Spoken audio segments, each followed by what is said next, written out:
안녕하세요, 김영국입니다. 오늘의 주제는 이런 나르시스트가 진정한 사랑을 만나면 치유되는가, 이 사람이 정말로 목숨 바쳐서 사랑해주면 이 어린 시절 받지 못했던 이 사랑이 채워지면서 이 사람이 행복해질 수 있을까.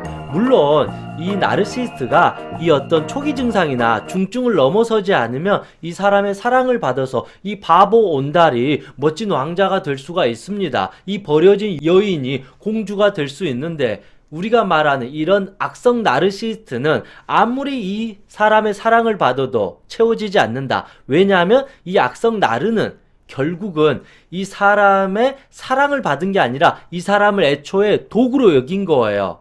그냥 내가 행복해지기 위해서, 내가 관심받기 위해서, 내가 대단한 사람이라는 것을 사람들한테 자랑하기 위해서, 뽐내기 위해서 이 사람을 도구로서, 인형으로서 이용하고 가지고 논 것밖에 되지 않는다. 그러다가 나중에 마음에 안 들면 이 물건을 갖다 버리고 다른 물건을 취하게 될 수밖에 없다. 그래서 아무리 이 여성이, 이 남성이 희생하고 헌신하고 마음껏 목숨 바쳐 사랑을 줘도 이 사람은 만족하지 않는다. 오히려 더 통제하려고 하고 더 희희낙낙하면서 이 쾌락에 빠질 뿐이다. 그러다가 이 사람이 내가 원한 대로 되지 않을 경우에는 엄청난 협박과 어떤 가스라이팅을 하면서 이 사람을 고통과 불행 속으로 이끌어버리게 되는 것입니다. 결국은 이런 나르시스트의 목적은 무엇이냐면, 이들은 드라큘라와 같아요. 그러면 이 피를 빨아먹기 위해선 처음에는 정말로 밤하늘의 별이라도 따줄 기세로 엄청나게 친절하고 매너 있게 잘해준다라는 것이죠.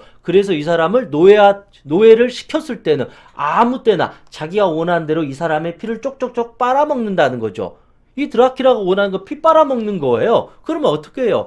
이 드라큘라가 피를 빨아먹을 때는 엄청난 쾌락과 기쁨과 행복 속에 빠지지만, 피가 빨리는 이 남자와 여자는 어떻게 돼요? 결국은 죽어간다라는 것입니다. 그래서 아무리 이 사람이 몸 바쳐서 헌신을 해서 이 드라큘라가 순간 내가 잘못했구나, 그만해야지, 이렇게 반성하는 게 아니라 이 사람이 죽을 때까지 피를 빨아먹는 게 드라큘라의 본능이다, 본성이다. 그래서 함부로 이 사람이 무릎 꿇고 사과해서 앞으로 내가 잘할게, 내가 사랑할게, 앞으로 당신 괴롭히지 않을게, 이렇게 했을 때 함부로 그를 용서해주고 그러는 것은 좋지 않다. 왜냐하면 드라큘라의 본능은 결국은 피를 빨아먹는 거기 때문에 나중에 또 시간이 지나면 어느 순간 또 이런 나르시스트의 본능은 깨어날 수밖에 없다.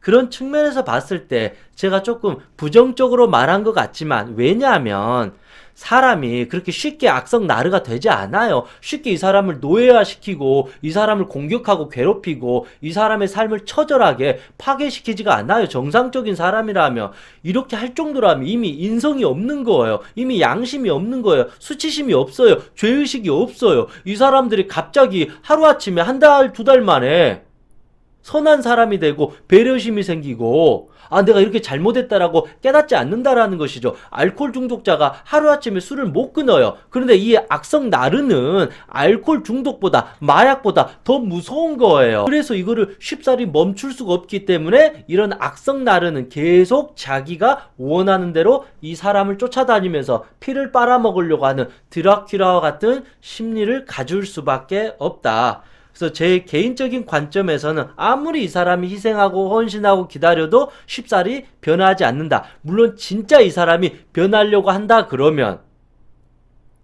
내가 무릎 꿇고 변화하겠다라고 다짐하고 약속하고 말하는 것이 아니라, 이 사람이 정말로 교회를 가서 하루 10시간씩 기도하면서 참회의 눈물과 회개의 눈물을 흘리겠죠. 절에 가서 천배 만배 하면서 자기 자신을 내려놓고 치유하는 그런 본질적인 어떤 치유의 모습을 보이는 것이지, 단지 무릎 꿇고 내가 변화할게, 사과할게, 앞으로 안 할게, 이런 어떤 모습으로는 이 사람이 쉽게 변하지 않는다. 왜냐하면 이런 악성 나르는 쉽게 사람들에게 그렇게 하지 않는다.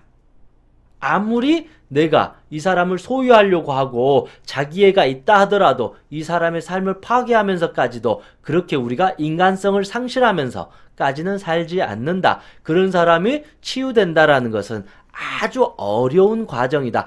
술을 끊고 마약을 끊는 것보다 더 몇 배, 천배 어려운 과정이다. 그래서 함부로 이들이 변할 거라는 것도 헛된 기대감일 수도 있기 때문에 충분히 거리를 두고 이 사람이 변화하는 것을 저 멀리에서 지켜보거나 쉽게 변하지 않는다는 걸 알고 빨리 인연을 끊는 것이 오히려 더 좋을지도 모른다.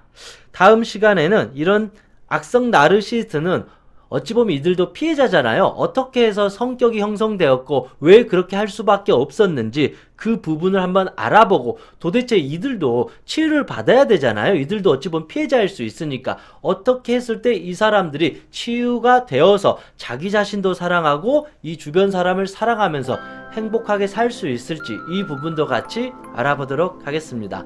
이상 행복체면사 청명이었습니다. 수고하셨습니다.